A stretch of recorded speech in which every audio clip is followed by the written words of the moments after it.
Pour démontrer cette formule, nous avons besoin d'une figure géométrique complexe.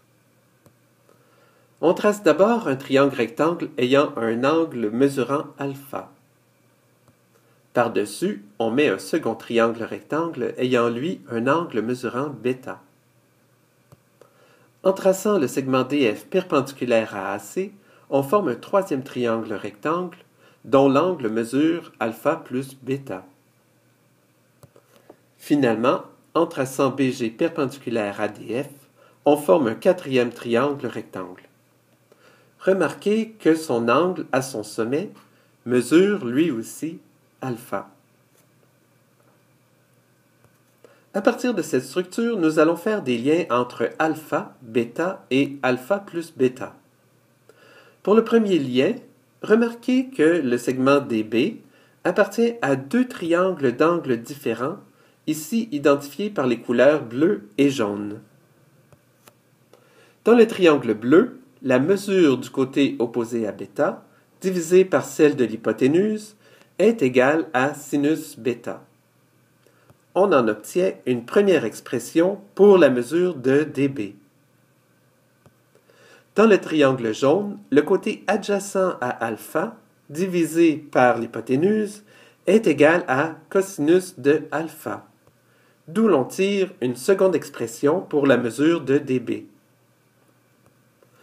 En combinant les deux expressions, on obtient une première équation mettant en lien alpha et bêta avec deux segments de la structure. On répète la même démarche avec le segment AB, qui appartient lui aussi à deux triangles rectangles, le bleu et le rouge. Dans le triangle bleu, on obtient une expression pour la mesure de AB. Dans le triangle rouge, on en obtient une seconde.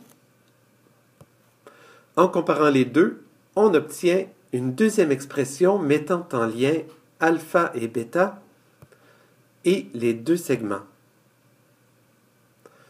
Ces deux équations vont nous permettre de faire le lien entre sinus de alpha plus bêta et sin alpha cos bêta sin bêta cos alpha en passant par les segments.